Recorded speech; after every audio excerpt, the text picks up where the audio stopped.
It's Kevin Keatsman Uncanceled on 95.7 FM, KCMO Talk Radio. Good morning, Kansas City, and welcome to Uncanceled on KCMO Talk Radio. I'm Kevin Keatsman, and I am not preparing for a winter storm in any way, shape, or form.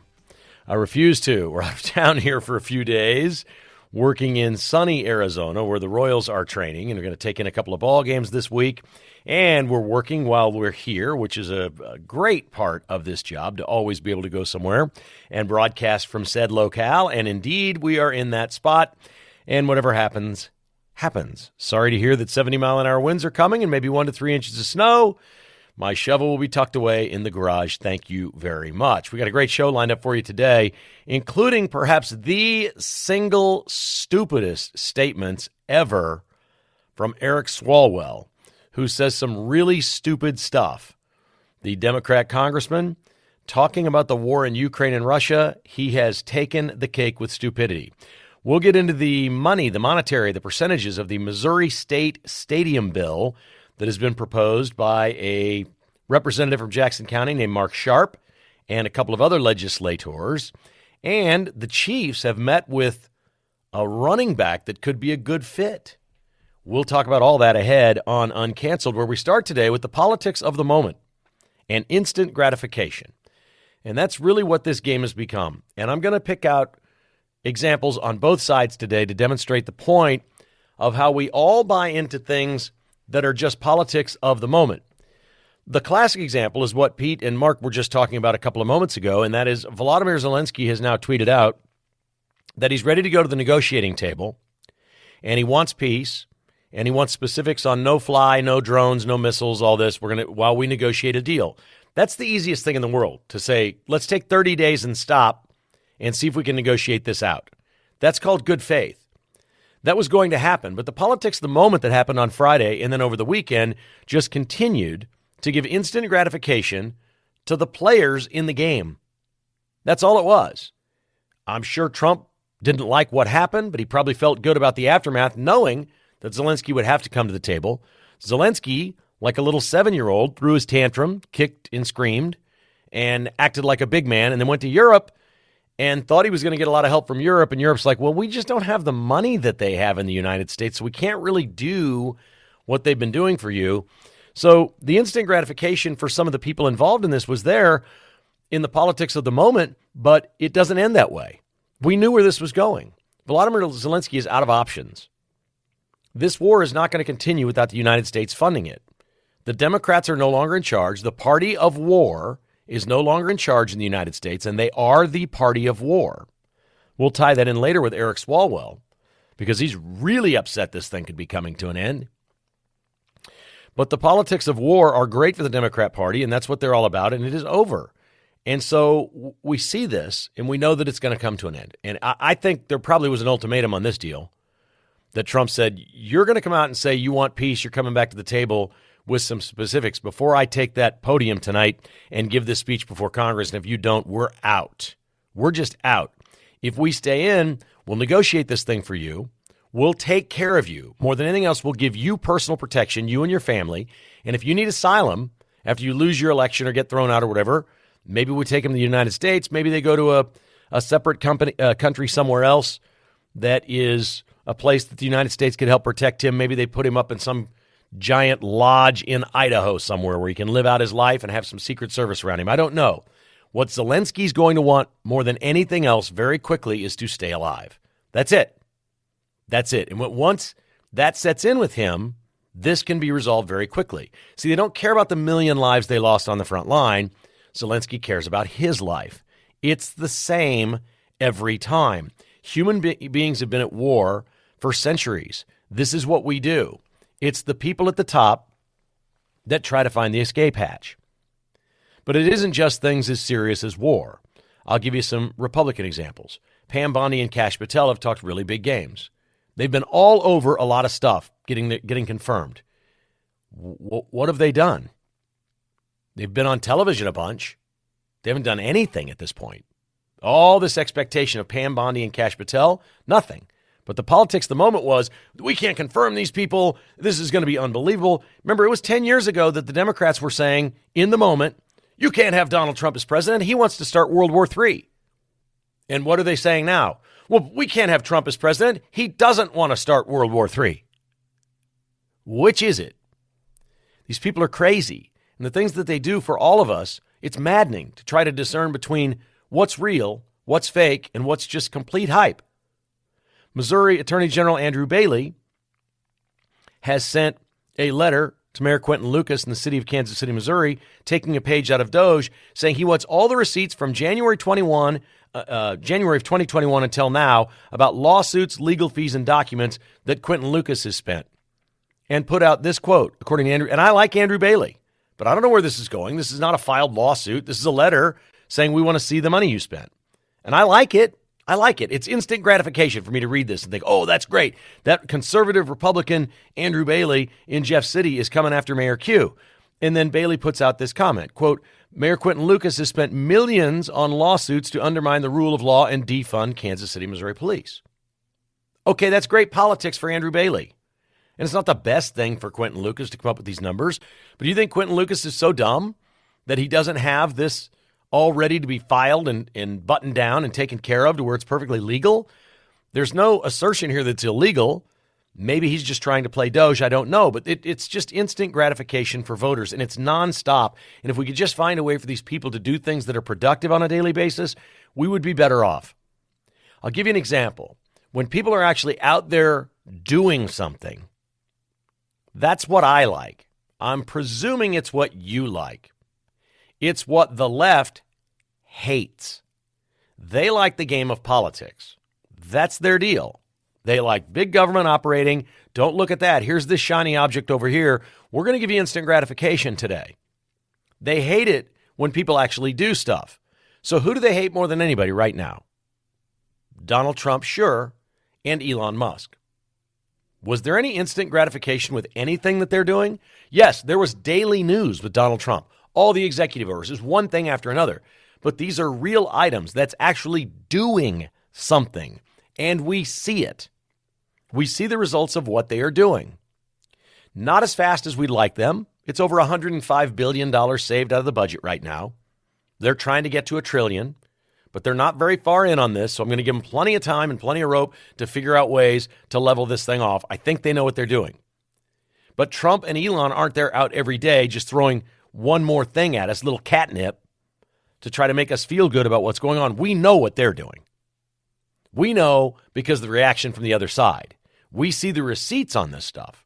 And that's what sets them apart from the ones that are just out there chirping away. More examples of chirping away would be the Kansas City Star or the media. Even Fox 4 is in on this now. They both have big stories in the last 24 hours at their websites or on television or in their printed copy of the newspaper about local people that have lost their jobs because of DOGE, because of the government cutback. They found a woman who worked at McDonald's and went to work for the IRS. Then they tried to paint a picture of this unbelievable work ethic that she has because she gets up at 3 a.m. in St. Joseph, Missouri and drives to Kansas City to work for the IRS. She lost her job. They quote her saying, quote, if Elon Musk would stay out of stuff, it would be fine. Well, no, not really, because you're looking for the instant gratification of getting your paycheck over and over and over for whatever it is that you do, and you're not thinking of the big picture about what's good for the country or the fact that you may find a job now that pays more, that you don't have to get up at 3 a.m. and commute to Kansas City. You can work in St. Joe, and by the time the dust settles on this, your taxes will be lower and you'll be making more money and prices are going to come down. That's a win for you. Even if you lost your job, you get to be on the team with the rest of us that wins. Nobody wants to talk about that. Fox 4 finds a man, same kind of situation, and he's quoted as saying, I've yet to meet one person that's making more money now that Elon Musk is doing this. Well, you're going to meet every person making more money when your taxes are lower and prices are lower. When that happens, again, sorry you lost your jobs. It's a sad thing for so many people. It's reality. And if I'm not mistaken, every single one of you was offered 8 months pay to walk away, and you said no. If you were worried about your checking account today, The smartest thing you could have done when you heard the 8-month buyout was take it. Not only would you have 8 months to find a better position, you could work doing anything while not working and collecting all your full pay for 8 months and probably be in the best financial position of your life ever in 2025. Ever. And regroup. There's jobs everywhere. It was a great, great deal. Yet, not very many people took it. And all anybody wants to do is play politics with all of this stuff. I'm done with the politics of it. When you cut to the core of these big picture items, a war with Russia that Zelensky can't win, a war with Russia that we're tired of funding, and all of the American public agrees that we're done funding it. All of those things are true. It's the same thing with the DOGE cuts. They're good for America. They're good for lessening our government and making it smaller. That makes it good for all of us as a whole. The other stuff is just chatter around the edges. 913-408-7957 is our number. If you would like to join me in conversation, I'd love to take your phone calls next. This is Uncanceled. I'm Kevin Kietzman on KCMO Talk Radio. Welcome back to Uncanceled on KCMO Talk Radio. Tonight on KCMO Talk Radio, the entire Trump speech to Congress and the follow-up afterwards will all be right here on KCMO Talk Radio.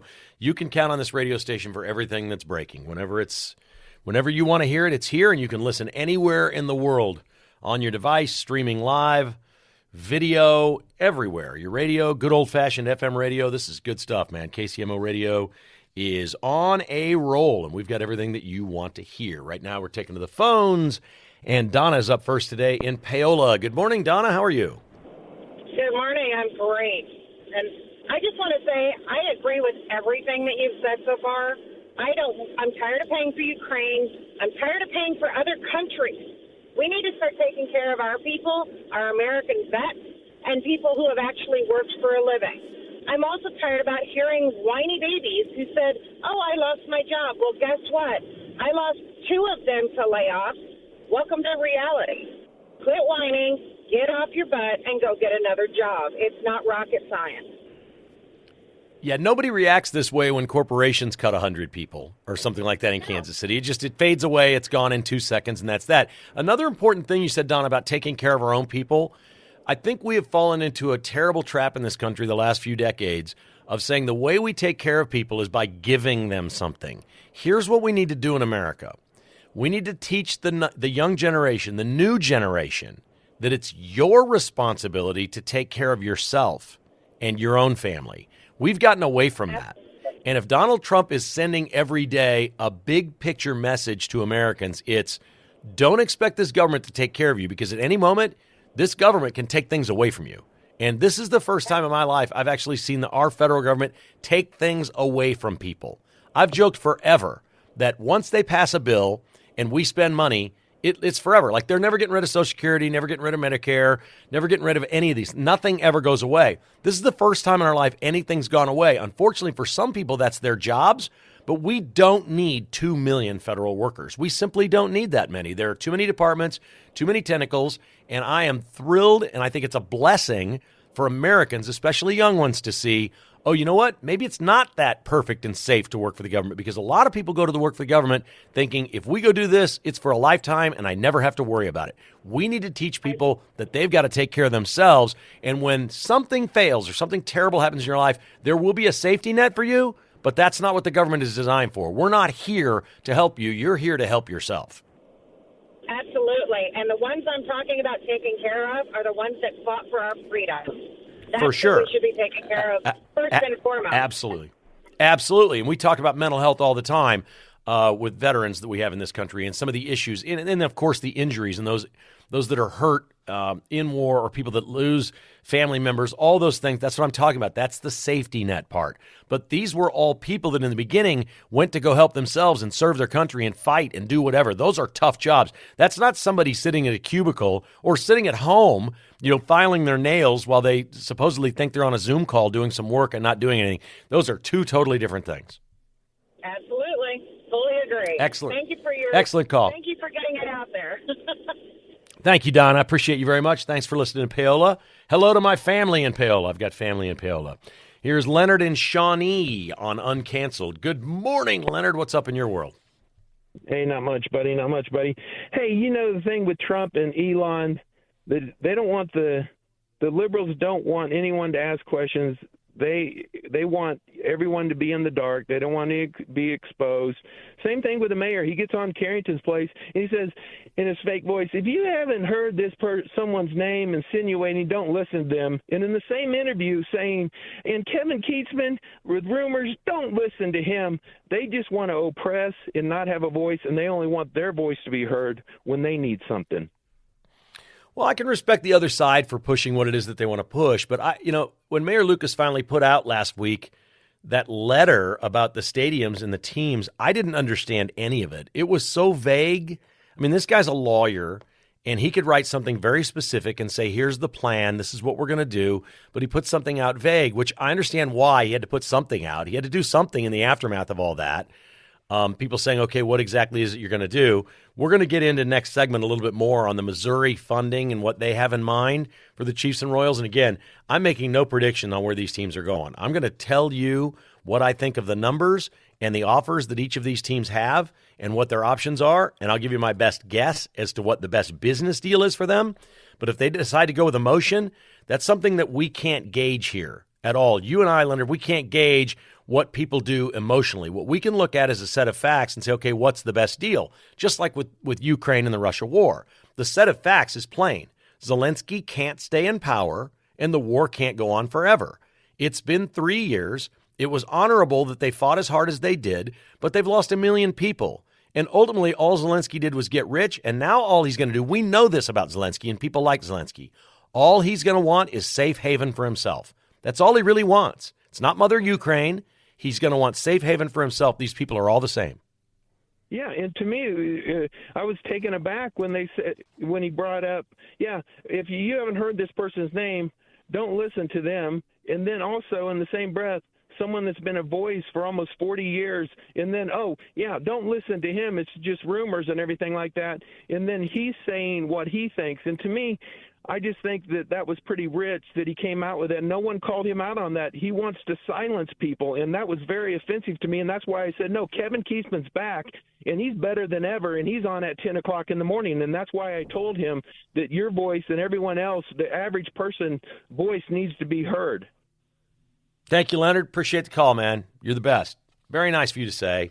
And we don't need to revisit that and stay on that story forever. It happened. It's over. And I give Mayor Q credit, and I did last week after he was on with Pete Mundo. I thought he was kind of campy and fun and happy and joking around and jovial. He was trying to get little digs in with me. But you know what? If he wants to take little digs at me with a smile, I'm good with that. I'll take some little digs at him with a smile. I'm sure we would get along just fine. If that mayor would like to go have a beer some afternoon, I'd love to sit down and have a cold one with him. We can just talk basketball or sports or whatever. I'm sure we'd probably like each other on many, many levels. Politically, we don't agree. There's a lot of things that we disagree on, and that's okay. What I'm looking at right now is a mayor who's been in Kansas City for a long time and doesn't really have a plan to keep the Royals or Chiefs, and is basically saying, I'm on such a roll that we're going to get, the American Royal back and do all these other things. He's almost making light of it, like he's Trump, like he's on some kind of a roll. Well, we don't know anything about Kansas City, Missouri, and either one of these teams at this point, so it's pretty hard to get excited for those things. All right, we got a lot more to talk about coming up on Uncanceled. I'm just getting started. So we have great respect here at Uncanceled for all of the local leaders that are trying to put forth plans to keep the Royals and Chiefs in Missouri. And we respect the people in Kansas who are trying to lure them away. I think competition is good. I think it's always good. I think it's great for a city to have the best options on the table for everyone that lives in the metropolitan area. And it doesn't really matter to me which side of the state line. That's not a state versus state battle over money. It's what's best for our city, our community. So when Democrat Mark Sharp came up with a plan with a couple of other legislators in Jefferson City, he's from Jackson County, about the state of Missouri helping out to keep the Chiefs or Royals in Missouri, this was kind of exciting. The first thing we heard was, hey, it's going to be 33% from the state of Missouri, 33% private, and 34% presumably from Kansas City, Missouri, and Jackson County. That on its face sounds doable. Remember, Kansas is offering the teams 70%, so the teams would have to put in 30% of their own. That's on the table. This sounded like 33% from the teams, which is 3% different, but it's close. This is it sounds really good. Then Sharp does an interview with KSHB TV, and says between 3 or 4 mechanisms, we're trying to find the sweet spot that gets the Royals and Chiefs' attention. This is where things go poorly in Jackson County. It's inherent to Kansas City, Missouri, and Jackson County that this is the way Democrats operate. We are 3 years in, and this man is saying, we are trying to find the sweet spot that gets the Royals and Chiefs' attention. You've had their attention for 3 years and blown it. The vote got shattered in Jackson County. The people don't want this. You're now trying to do something that the people don't want. There is no resistance in Kansas because it doesn't cost a single Kansan a nickel to build these stadiums unless they go to a game or go spend money there. Then they pay it in a sales tax, which, by the way, they're going to spend in Missouri anyway if they go to a game there. It's a tax you choose to spend, not some sort of an earnings tax or an income tax or anything, or a broad sales tax on everything. No, just there, just with those teams. So it sounded pretty good, and then we get this little nugget. The state of Missouri's portion would be 33% or up to $100 million. $100 million. If the Chiefs build a $2 billion stadium at the Legends, the state of Kansas is down for $1.4 billion. That means to build the same thing in Missouri, the state of Missouri would pay $100 million, or in Kansas, they will pay 14 times as much. 14 times, not 1 in 4, 14 times as much money for a stadium from the state of Kansas versus Missouri. This is a horrible plan, Mark. I appreciate you coming forward with it. Did you even know what you're up against when you come up with a plan like this? It's astounding to me. State of Missouri, $100 million. Really? That's it? You're way short. You better start at $500 million for either team in the state of Missouri. And if you think Jackson County and Kansas City, Missouri somehow are going to come up with the $1 billion you're short, your $1.3 billion you're short, you think Kansas City, Missouri, and Jackson County have that? If they had that, they would have done it. They wouldn't have gone to a vote. They don't have that. Doesn't seem likely. Not a good plan. And I don't understand how they come. Like, I don't, honest to God, I'll bet if I had Mark Sharp on right now and asked him questions about the Kansas plans and the finances of the Star Bonds, he wouldn't even know what they are. It just seems to me like they put something together and have no idea, and that always drives me crazy. All right, back to the phones we go. Let's check in with James in Olathe. Good morning, James. You're on Uncanceled. How are you today? Hey, thank you for taking my call. Sure. Quick comment about this DOGE thing. They're not really communicating the best message on some of these cuts. They act like they need to communicate the message that when they cut out waste and fraud and abuse in any department, that strengthens the funds that are available for the people who depend on those programs. In other words, they're stealing from those people, and they act like, they're just cutting the whole programs, and the communication's bad. And as far as the Chiefs go, I think to a certain extent, people are naive to think that it's impossible for the Chiefs to move to another city. It can happen. Yeah, I don't know who thinks that. I hear people say that they don't think it's like, I know that like Mayor Lucas has this confidence that they won't, but I don't think there's some sort of confidence. These owners could afford to build, Hunt can afford to build his own stadium, but he can also afford not to. And if you get some place like Austin, Texas, that pops up and said, we'll give you a stadium, do you think he would jump on that? I mean, I think they're very naive to think that, they'll never leave. They could leave. I thought you meant Missouri versus Kansas. Here's the best part of this. I've been covering these types of stories for 40 years. There is zero threat at this moment of either team leaving the Kansas City area because the state of Kansas has offered something better than Nashville. Nashville can't match for the Royals what the state of Kansas is. So every other time this has ever come up, it's been, there's no offer here to keep these teams. They could go elsewhere. The single best stadium offer anywhere in the United States of America for any major league franchise right now is the state of Kansas for the Royals and Chiefs. That's it. These are the best offers that anybody's ever been offered. It's 70% free All you have to do is spend at least $1 billion, which is crazy. If you want to spend $3 billion, that means the state of Kansas is going to give you 2-point-some billion. It is insane how great this offer is in Kansas. No teams anywhere have ever had these offers. These teams aren't going anywhere. Their best offer is in Kansas. The question is, do emotions want to keep them in Missouri? Yeah. Well, I live in Kansas anyway, so it wouldn't make me bad. Right. Well, they're not going to Austin. They're not going to Nashville. That's not going to happen. You can rest easy on this one. They're going the single best financial offer and incentives anywhere for these teams right now is the state of Kansas. Okay. Thank you. Appreciate the call. Yeah, thank you. This is just different. We get stuck in things in Kansas City and think, the Royals are going to Nashville, or they're going to here, the Chiefs could go to Texas, or not this time. No, Nashville cannot offer the Royals what Kansas is. They can't. Now, maybe they can offer them a fraction of that in a better location where they think they could make more money some other way. But nobody's ever turned this money down. I'm telling you, there's been no sports franchise that's ever turned down 70% of their stadium free. It's not what people do. All right, how about this crazy Eric Swalwell? I had to get to this today. This is unbelievable. We're talking about this war going on and all the shenanigans that we saw in the Oval Office last week. And Zelensky acting like a complete tool. This thing needs to get resolved. We need peace. We need to redraw the lines of where Ukraine starts and Russia begins now. And they need to give refuge to Zelensky. He needs asylum. He needs to be taken care of. Once his safety and security we'll get this thing over. It's going to end. I think he thought he was doing great in Europe, and then he realized, well, there's not much money there. And Italy's already jumped in, and Meloni has said, we're out. You're getting nothing. We're out. We're done. And there's this axis now of all these conservatives around the globe that are going to get more and more powerful by saying, no, we're the party of peace, and we're the party for the people that are our citizens. And the whole world's going to see this. This is really cool that this is happening. It was great that Italy's just like, no, we're not. And we may find out tonight that Trump's pulling out of NATO or the United Nations. We don't know what he's going to say. He's promising big things in the speech tonight.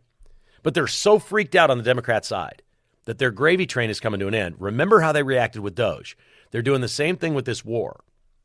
Eric Swalwell said on a podcast that the Ukraine-Russia war is the greatest return of investment in a military exercise ever. It created jobs in America. It crushed Russia's military weapons and systems, and it crushed their economy, that they're our enemy. And he said, we've lost no soldiers in this. You can't divide the money spent by zero because we've lost nobody. Then he went on to say the war, quote, just makes sense, unquote. What's missing from that discussion? 1 million dead Ukrainians? 300,000, 400,000, 500,000 dead Russians? That's what this is to Eric Swalwell, the greatest return of investment ever. He talked about military companies in America that manufacture bombs and munitions that have made money. He talked about people's jobs that have gone well because of this war. Are we literally now watching the Democrat Party become a party that brags about being at war because it's good for people that work at bomb manufacturers? And these this was the quiet part. This was always the quiet part. We don't want to talk about Halliburton. We don't want to talk about all these other companies. Northrop Grumman. We don't want to talk about the jet companies and the bomb makers and Honeywell and all these companies. We don't want to talk about that.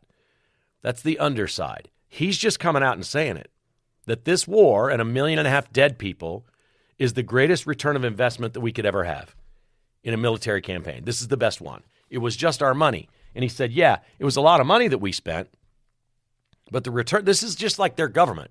You spend money and thinking that solves all the problems in your country. That's what Democrats do. It's the same thing with the war. They spend money and believe that's all going to solve it all. It's crazy. All right, let's get another call in. Here is Milo calling us from Overland Park. Good morning, Milo. What's up today? Good morning. I just want to say I want to thank you for watching out for the taxpayers of Missouri and especially Kansas, where I live. And one more thing I want to say is that once you retire from radio, would you mind starting be a financial advisor, sir?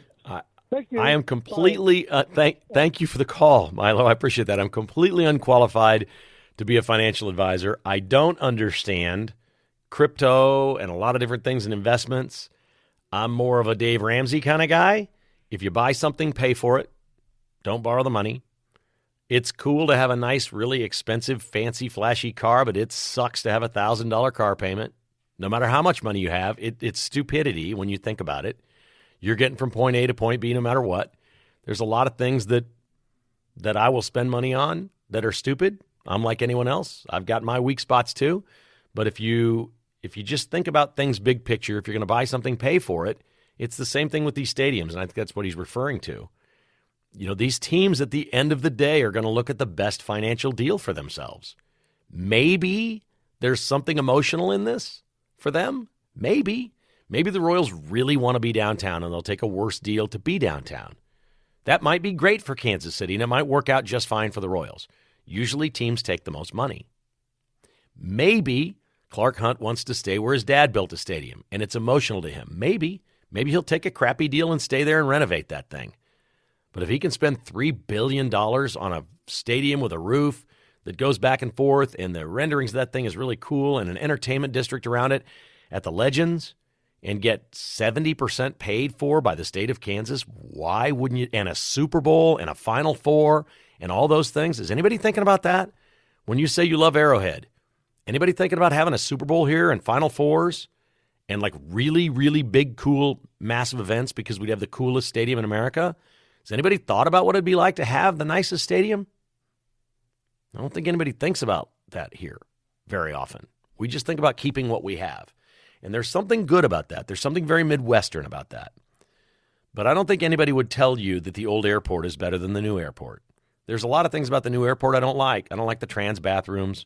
I think the artwork at times is silly. I think they try too hard to do things and say, look, we're cool. We're Republican or Democrat and progressive and all these things in Kansas City. I think that's silly. But the airport's way better. Come on. You know it is. New is good if you can afford it, if you can pay for it. And that's where we are with the stadiums. Appreciate those thoughts. I got some boys actually right here in Corporate Woods with us over at Aspen Wealth Management that know all you need. You want to know about financial planning? They're your guys. AspenWealth.com. Those are some smart dudes over there that know all about the crypto and all about the latest investments and all about what to do. I leave so much of what I do to folks like that it helps me sleep well at night. That's what it's all about. All right, we're going to catch up with Mark. I got a whole bunch of cool topics coming up next. This is Uncanceled on KCMO Talk Radio. So it sounds like the left side of the aisle tonight at Trump's speech are going to turn into sports fans. Some of them are going to boycott and not attend. Some apparently say they're going to walk out. They're going to make signs, and some are bringing eggs. I don't think they're bringing the eggs to throw them. That would be a crime, I'm pretty sure, and you'd be in real trouble. Those things I are think like they're gold doing right it for now, like too. Yeah, I think that it's for the price of eggs, Mark, is what they're going for. Yeah. They're going to be holding up eggs like, oh, eggs are too expensive. Don't throw them. I don't even know the price of eggs. Okay, so we were in a store here in Arizona a couple days ago, and a dozen eggs was $6.99. What was it like 6 months ago? Do we know? Because that's about 50 cents an egg. That doesn't seem like the end of the world to me. Yeah, I think they were closer to $3.50, $4. Okay, so they've doubled. Mm-hmm. Okay, well, that stinks. That stinks. We don't eat a lot of eggs. Well, Jessica does. I don't eat as many eggs as she does, so she could probably have a better gauge on the price there. But it'll be funky to see what happens with these folks tonight. They're planning all kinds of weird shenanigans. They're going to bring a bunch of fired workers in.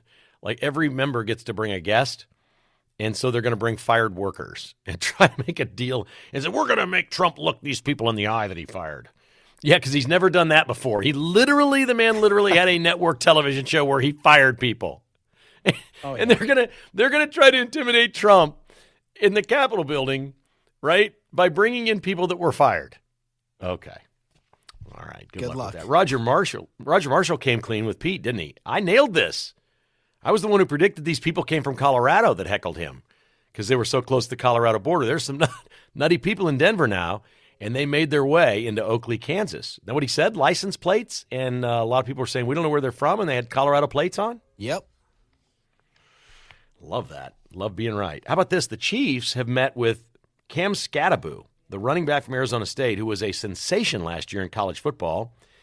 That's a guy that seems like he would be a pretty popular Chief. What do you think of Cam Skattebo as an NFL player, Mark? I really like that guy. I like him. I hope that he's more of a late second-round pick and not a first-round pick, but That would be a nice addition. The Chiefs, I think they only have Pacheco right now as a guy who's coming back. Hunt's gone. I think Perine's gone as well. So they'll need to draft somebody. And Cam Scattaboo, he can do a little bit of everything. He can help you on special teams. He can catch out of the backfield. He can be a normal running back and just take the handoff and run it up the middle.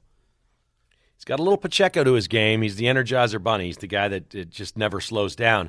He's kind of big news out here in the Phoenix area. Did you know that he's involved in a lawsuit right now with a former teammate at Arizona State? No, I did not know that. Apparently they had these buggies, these carts, that they, at training camp or whatever, they get in them by the locker room and they ride on these carts and they go out to the practice fields or whatever. You've seen this before. The Royals do that in Surprise every day. They load up in these carts. Apparently at one point he jumped on a cart and rocked it or it did something, and one of his teammates fell off and got hurt pretty badly, I guess, and maybe missed the season or missed many, many weeks. And that former teammate is suing him for whatever he did that day. That's sad. It is. I think he probably sees there's some money in Scattaboo's future, but they're following that one closely here in the Phoenix area. May 31st at Kauffman Stadium, the Royals will celebrate Mike Moustakas. They're going to sign him to a one-day contract, and he will retire a Royal. 13 years in the big leagues. Everybody remembers Mike Moustakas' most famous play. There was even a bobblehead. Do you remember the play? Oh, yeah. Diving over the fence there, right? What are those seats there? Are they the dugout suite? The dugout suite. Yeah, the dugout suites. It was an excellent play. I got that bobblehead. It was one of my favorite bobbleheads I've ever had. My friend Leon, who he owns a liquor store in Lenexa, Valley Wines and Spirits. Good dude. Known him forever. Leon, my wife actually calls him Bad Wildcat. He's the bad K-State fan. Like when K-State beats you, he's the one that annoys the living daylights out of you. He's texting you, yeah. Yeah. Leon was in that suite and actually had a hand on Moustakas as he fell over the fence. Oh, nice. I always wondered who was in there holding up Moustakas. Well, he knew everybody in there. I don't know what the group was. He's the only guy I knew in that group, so I don't know what exactly the group was. But it once again proves what I've said my entire life. Kansas City is the biggest small town in America. Mm-hmm. The fact that we're talking about Mike Moustakas' most famous play and I knew a guy that had a hand on him, come on. Can't make it up. Mark, we'll avoid your Jayhawks today. Good enough? Thank you. You're a good man. Thanks for listening to Uncanceled.